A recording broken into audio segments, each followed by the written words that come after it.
ನಾವು ಒಂದು ಶಾಂಭವಿ ದೇವಿಯ ದೇವಸ್ಥಾನನ ಕಟ್ತಾ ಇದೀವಿ. ಅದಕ್ಕೆ ದೇವಿ ವಿಗ್ರಹನ ಮಾಡ್ಬೇಕಿತ್ತು.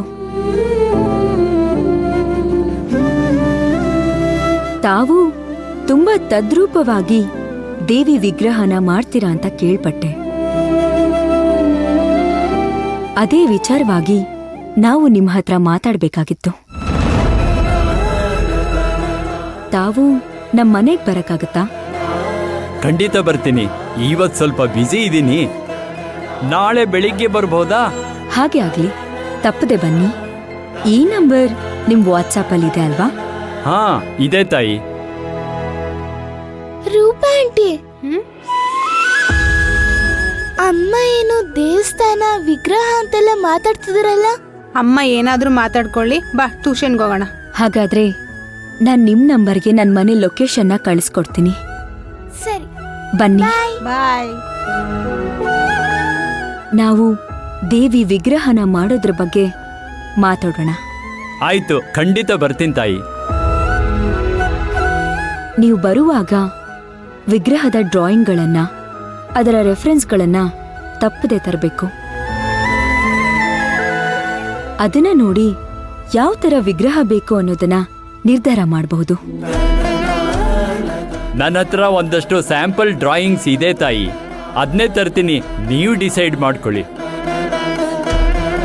ನೀವು ಯಾವ ಚಿತ್ರನ ಓಕೆ ಅಂತೀರೋ ಅದೇ ತರ ವಿಗ್ರಹನ ನಾನ್ ಕೆತ್ಕೊಡ್ತೀನಿ. ಹಾಗೆ ಆಗ್ಲಿ. ಮರಿಬೇಡಿ, ನಾಳೆ ಬೆಳಿಗ್ಗೆ ತಪ್ಪದೆ ಮನೆಗೆ ಬನ್ನಿ. ಆಯ್ತು ತಾಯಿ.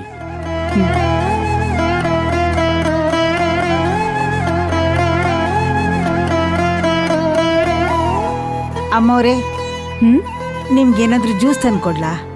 ಬೇಡ ಕಮಲಮ್ಮ, ನನಗ್ ಬೇಕಾದ್ರೆ ಕೇಳ್ತೀನಿ. ಸರಿ ಅಮ್ಮವ್ರೆ.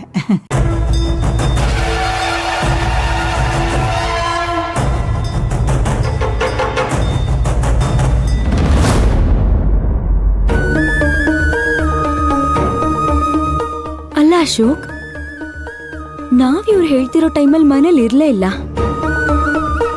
ನನ್ ಮೊಬೈಲ್ನ ಇಲ್ಲೇ ಬಿಟ್ಟು ಬಂದಿದ್ದೀನಿ ಅಂತ ಹೇಳ್ತಾ ಇದ್ದೀನಿ. ಅಲ್ಲ, ನಾನು ಕಾಲ್ ಮಾಡಿರೋದಕ್ಕೆ ಹೇಗ್ ಸಾಧ್ಯ? ಇವ್ರು ಅದನ್ನ ನೋಡಿರೋದಕ್ಕೆ ಹೇಗ್ ಸಾಧ್ಯ? ಏನಿದೆಲ್ಲ? ಅಮ್ಮವ್ರೆ, ನೀವೇ ಮಾಡಿದ್ದು ಅಮ್ಮವ್ರೆ. ನಾವೇ ಕಣ್ಣಾರ ನೋಡಿದ್ವಲ್ಲ.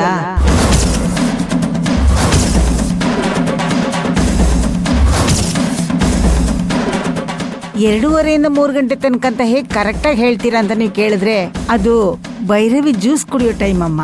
ಅವಳು ಜ್ಯೂಸ್ ಕುಡಿದ್ಬಿಟ್ಟು ಟ್ಯೂಷನ್ಗೆ ಹೋದ್ಲು. ಅದಕ್ಕೆ ನನಗೆ ಗೊತ್ತು.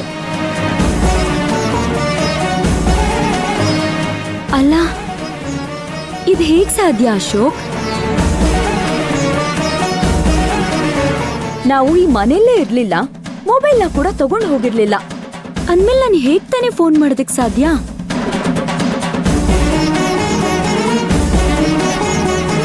ಇವ್ರು ಬೇರೆ ಅದನ್ನ ನೋಡಿದೀನಿ ಅಂತ ಹೇಳ್ತಾ ಇದಾರೆ.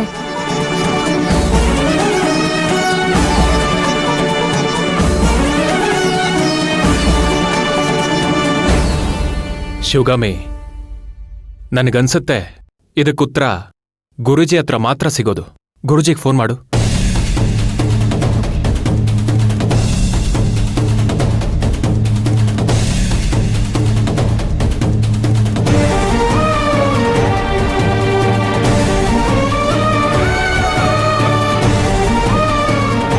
ಹಲೋ, ಹೇಳಿಮ್ಮ.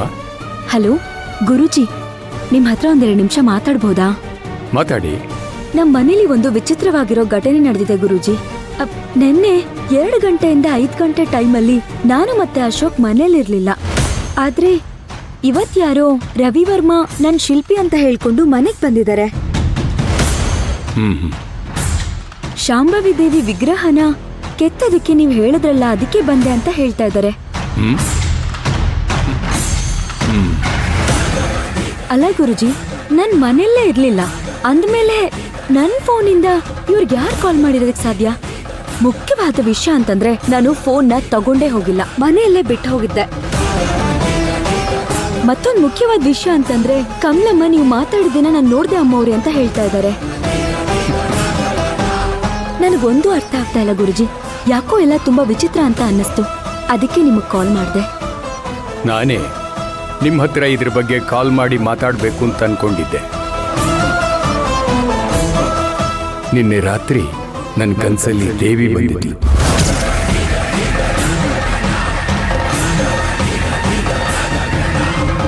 ಅವಳು ಏನೋ ಹೇಳೋದಕ್ಕೆ ಪ್ರಯತ್ನ ಪಡ್ತಾ ಇದ್ಲು. ನನಗೆ ಅರ್ಥ ಆಗಲಿಲ್ಲ. ಈಗ ಅರ್ಥ ಆಯ್ತು ದೇವಿ ಏನು ಹೇಳೋದಕ್ಕೆ ಪ್ರಯತ್ನ ಪಟ್ಟಿದ್ಲು ಅಂತ.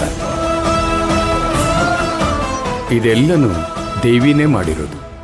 ಅವಳಿಗೇನಾದ್ರೂ ಕೆಲಸ ಆಗ್ಬೇಕು ಅಂದ್ರೆ ಅವಳೇ ಅದನ್ನು ಮಾಡಿಸ್ಕೋತಾಳೆ. ನೀವು ದೇವಸ್ಥಾನನ ಕಂಪ್ಲೀಟ್ ಮಾಡಬೇಕಾಗಿರೋ ಸಮಯ ಬಂದಿದೆ.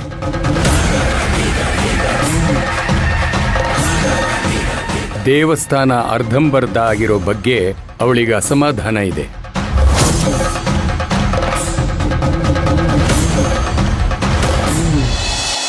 ಅದಕ್ಕೆ ನೀವು ಆ ದೇವಸ್ಥಾನನ ಕಟ್ಟಿ ಮೂಲ ವಿಗ್ರಹನ ಪ್ರಾಣ ಪ್ರತಿಷ್ಠಾಪನೆ ಮಾಡಬೇಕು ಅಂತ ಇದೆ. ಅದಕ್ಕೆ ಅವಳು ಮಾಡಿರೋ ಕೆಲಸನೇ ಇದೆಲ್ಲ.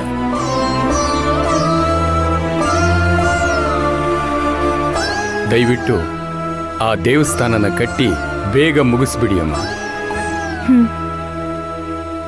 ಆಯ್ತು ಗುರುಗಳೇ, ಹಾಗೆ ಮಾಡ್ತೀವಿ.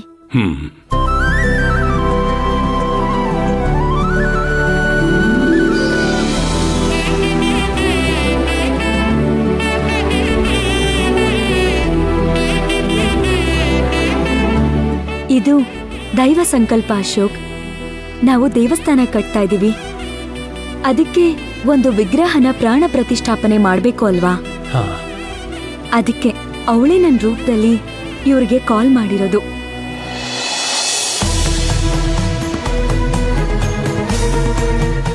ಅಮ್ಮ ದೇವಿ, ಎಂಥ ಭಾಗ್ಯ ನಂದು.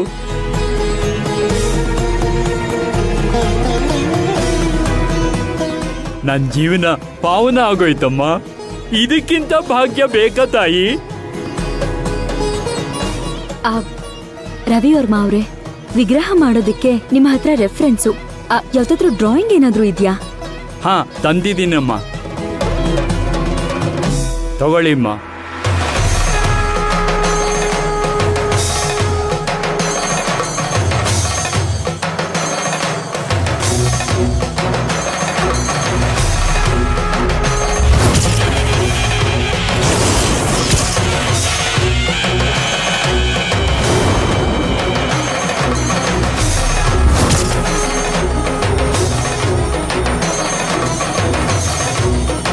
ಅಶೋಕ್, ಇಲ್ಲಿ ನೋಡಿ.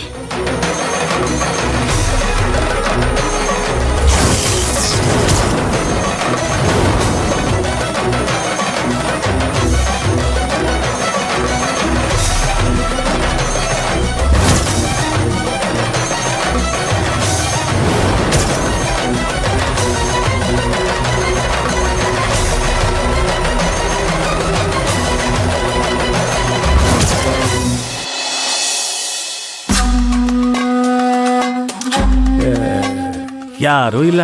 ಕರಿ ಕರಿ ಕರಿಮವ್ವ ನೀ. ನೀ ಕರಿ. ನೀನ್ ಕರಿ. ನೀನ್ ಕರಿಯಮ್ಮ ಸುಮ್ನೆ. ಕರಿಮವ್ವ ಸುಮ್ನೆ.